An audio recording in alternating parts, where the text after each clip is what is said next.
Today's episode, I'm going to talk about yet another hard thing that we have to go through after losing a child, and that is getting through their heaven anniversary, the day that they left here, they left Earth and went to heaven.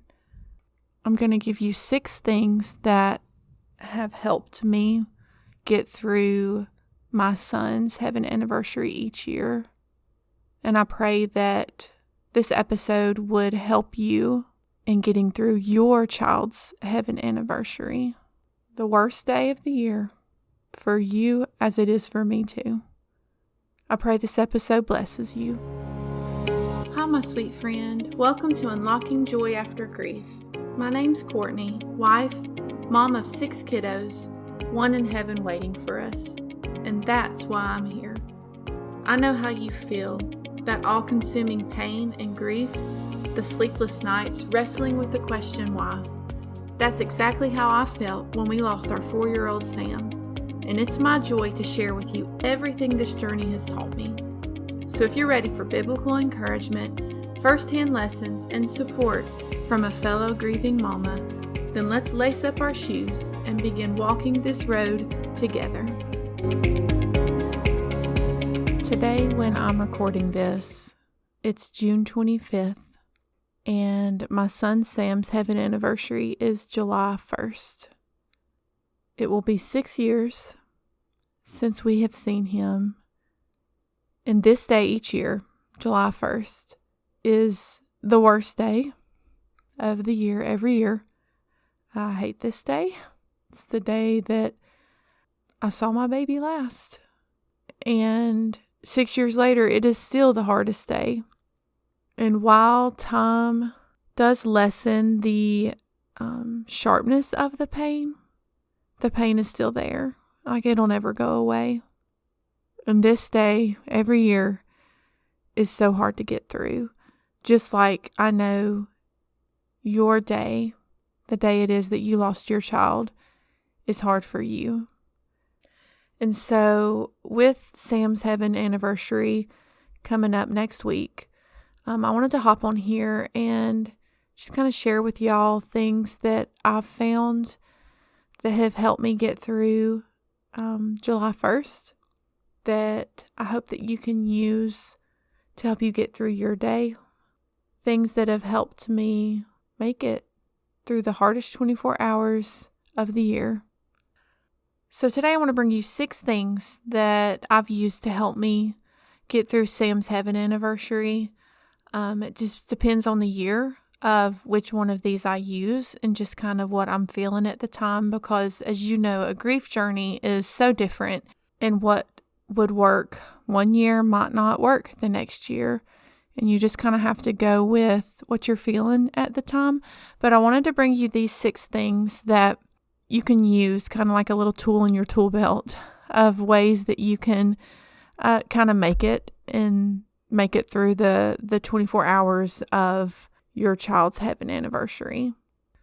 So the first thing is actually what we're going to do this year, and it's to do all of their favorite things. So whatever it is they loved, do those things in celebration of their life, in celebration of what they love to do. And I believe this will help bring a little bit of joy to an otherwise really hard day.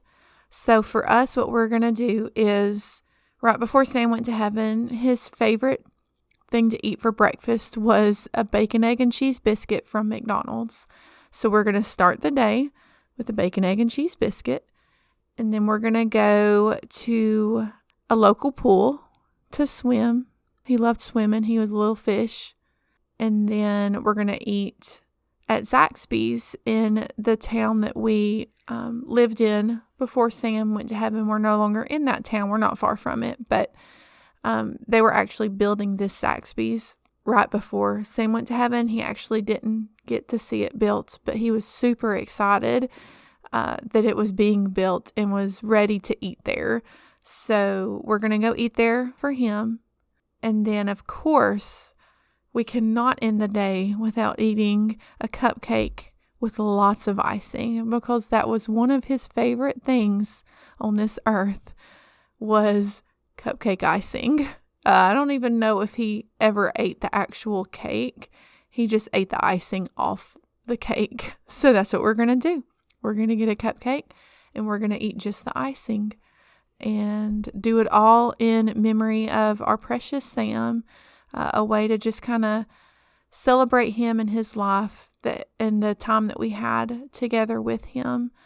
Bring a little bit of joy and in a sad day. It's when you're going through your grief journey, there are so many emotions that you feel at the same time that kind of coexist together.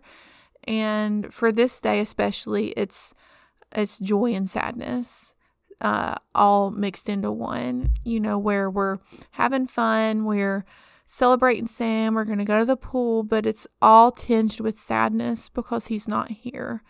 And that's okay. It's okay to feel both.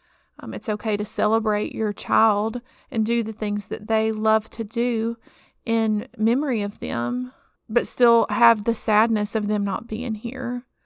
So that's what we're doing. That's what we're going to do on his heaven anniversary, and just to kind of celebrate his life. So that's the first thing, is to just kind of do their favorite things. So the second thing is to make sure you have lots of distractions on that day. I don't want you to just sit at home on the couch and think all day about them not being here. Or, I find myself where I'll start thinking, what was I doing at this time, however many years ago? So like for us, it would be this time 6 years ago. What were we doing? And I relive that whole day. And it's very traumatic and it's very hard. And, I'm not saying that my mind won't go there or that your mind won't go there, but if you have filled your day with lots of distractions and things that you can do that aren't just sitting at home thinking about that day, I really think that will help you in making it through the day. So I want you to fill your day with lots of things to do, lots of distractions, whatever you're up to. You might not want to be around a lot of people, and that's completely fine. Get out and just go sit at a restaurant by yourself, or go to a park. Whatever it is that will get you out of the house, I really think is key. If it's during a work day, I found that it was really hard for me to focus at my work. Whenever his heaven anniversary falls on a work day, I've actually planned on taking July 1st off every year. This year it's a Saturday, so I don't have to. But if it falls on a work day, I actually just personally have learned that I have to take that day off, because I will be getting no work done. My mind just won't focus on my work tasks. I tried that for a few years and ended up just having to just kind of call it a day early, because I just can't do it. So now I've learned I take the day off. But maybe for you, your work will distract you. Maybe it'll be a good distraction for you to go and just concentrate on your work tasks, and then you can plan on doing something when you leave. Eventually we do have to go home and go to bed. So there will be that time that you'll be laying in your bed and with nothing to distract you. And so that, that part of the day will be hard, but at least it's not the whole day. So the next thing we can do is to do something in honor of them. I believe that by giving and doing something, and I've got a few ideas for you, but will help kind of put your eyes outward and kind of pay it forward. Their life ended way too soon, and it's not right. None of it is. But if we can do something in honor of them and their lives, then I believe that will help bring some peace and some comfort to your heart, knowing that in your child's name, there is good that is being done. So here are a few ideas. If you wanted to think about it and you're like, yeah, I do want to do something in honor of them, but I don't know where to start. Here are a few ideas that can kind of get your mind going on ways that you can honor your child. You can plant a tree or some flowers in your yard or even in a public place, and you can have a plaque with their name. Like if they played ball, maybe you could plant a tree at the ball field and have their name on it. Someone I know, they planted a tree at their church and put their child's name in a plaque, like in front of the tree. So that's an idea. You can make a donation to a charity that's connected to your child in some way. If your child died of some kind of disease or cancer or something like that, then maybe you could make a donation to an organization that's trying to fight that disease, that's trying to end that cancer. Make a donation to like the hospital that your child spent a lot of time at. If an ambulance worked on them before they left, then maybe you could make some cookies or bring something to the emergency responders that came and helped. Just something like that that's connected to your child. You can make a donation or, like I said, make something to bring to them in honor of your child. Another thing you can do is volunteer. If you want to take that day and volunteer like at a nursing home or the children's hospital or at in your community some way, find something that, maybe something your child loved to do in the community and then give back in honor of them in their name. You could also donate books to your local library in your child's name. If your child loved to go into your library, I think that's a fantastic way to honor them and remember them and give back to your local library as well. Another thing you can do is, and we like doing this too, we do this a lot of times on Sam's birthday, but you could do this on their heaven anniversary too, is to get a balloon that's filled with helium so it'll float. Write a note to them. Say on that balloon what you would want to say to them, and then let it go and let it fly up. And this is just my opinion. I don't have any biblical proof of this, but I believe that they get every single one of those balloons. God, He can perform miracles. And so I believe that those balloons, that when we get there, every balloon that we have sent up with a message to Sam will have in his little heaven house. He'll have all of them. Again, just my thoughts, like, no, this isn't like theology, or I don't have any biblical proof of this. But in my mama heart, I just believe that He has every single one of those balloons with our messages that we've sent up to Him. So those are just some ways to kind of get your mind going. If any of those stuck out to you, maybe you could plan to do that for your child's heaven anniversary. So the next thing is not really something to go and do like outside, but it's more of something you can do with each other, like with your husband or kids or grandparents. Tell stories about your child.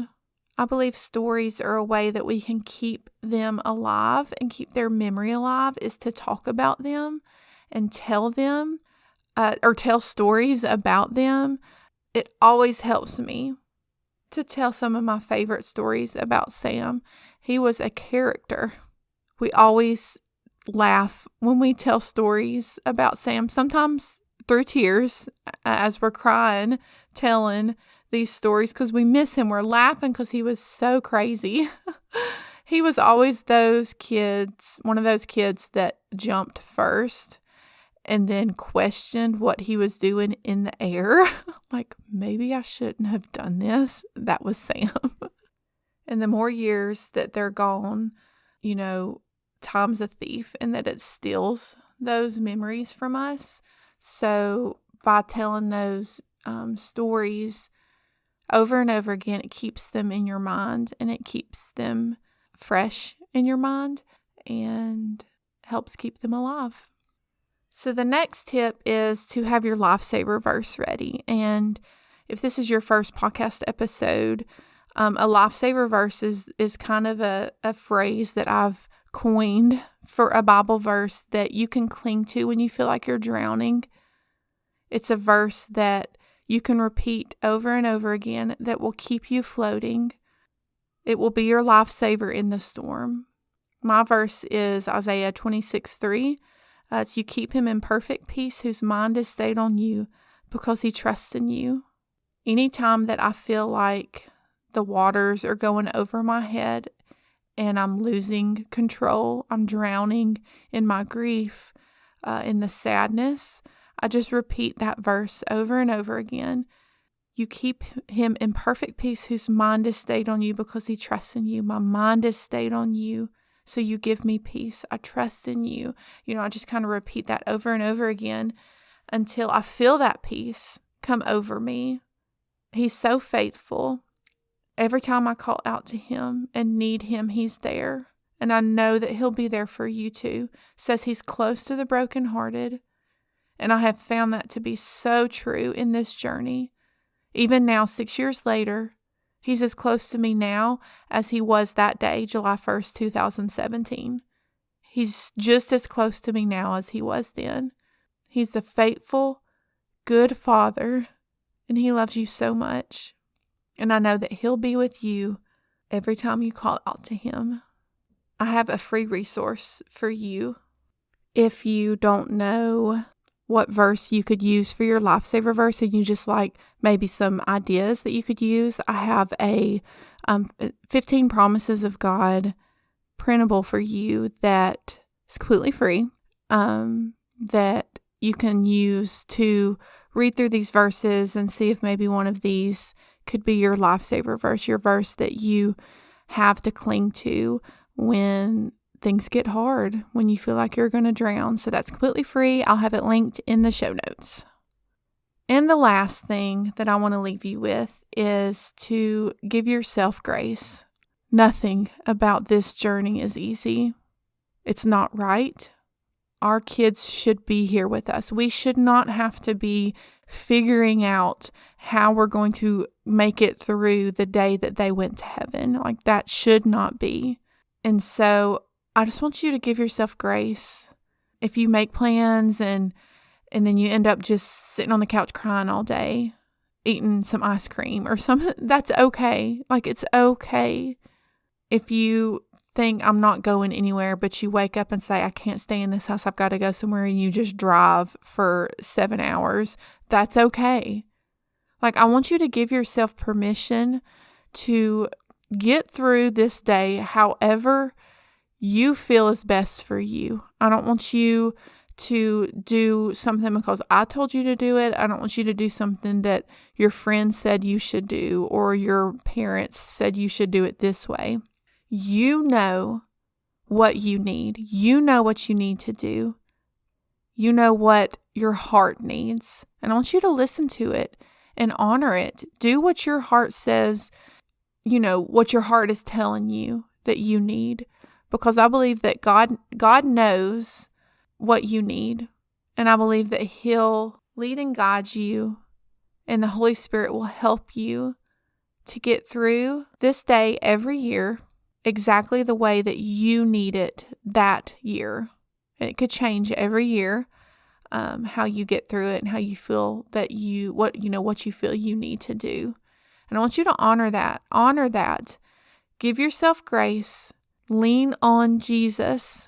He is strong enough to carry you 1 year, 2 years, 6 years, 10 years, however long it's been. He's strong enough to carry. His strength never ends. From now until the moment that we get to see our children again, his strength is the same, and he will be able to carry you. So I want to recap those 6 things, and then I'm going to give you one thing that I believe you can walk away with this episode that will help you in getting through your child's heaven anniversary.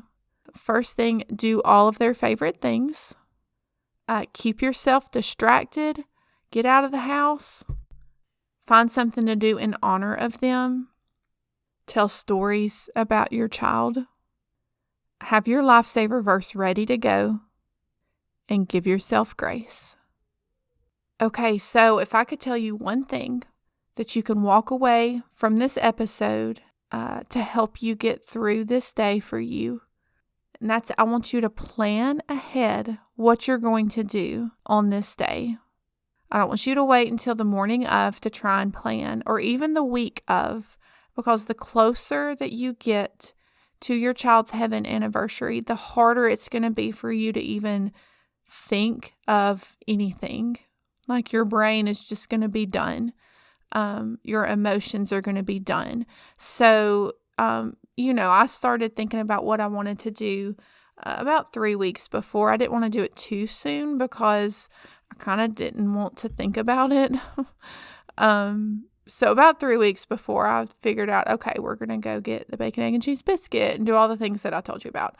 So, I want you to plan ahead, but plan ahead with the thought of, or with knowing that this could change depending on how I'm feeling. But at least you have a plan in place. But then I want you to give yourself permission to back out of that plan if you wake up that day and say, okay, I can't do any of that I planned. And that's okay. It is okay. I want you to give yourself permission to back out if you need to. But I believe having that plan in place will help you if you're paralyzed and you can't think of anything. You can't possibly even try to think of something to do. You'll at least have this plan and say, okay, we're just gonna follow through with this plan that I have already had in place. So, if your child's heaven anniversary isn't near, then just kind of table this. Just kind of remember, even put in your calendar if you need to, plan what we're gonna do on this day. Come back to this episode if you need to have some new, fresh ideas the closer you get to your child's heaven anniversary.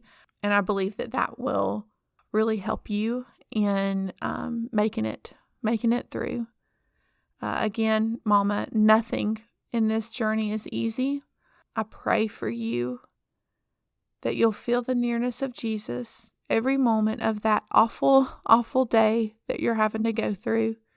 That you'll feel Him and the strength of His love carry you every moment of that day. And I just want to leave you with this one thought that helps me every time this day comes. Mama, we're 1 year closer to seeing our babies again. 1 year closer to being able to hug them and kiss them and hold them. And oh, what a day that will be. Hi friends, I hope this episode blessed you. The best advice I can give to be able to make it when a storm hits your life is to know who God is before it even starts to rain. I've created a free 31-day scripture calendar that will help you get to know who God is, His character. You can find this calendar plus bonus journaling pages and scripture cards all for free at unlockingjoy.com/God's character. This will also be linked in the show notes. I pray the foundation of your faith will be strengthened as you journey into the heart of the Father. I'll see you next week. Love you, friend.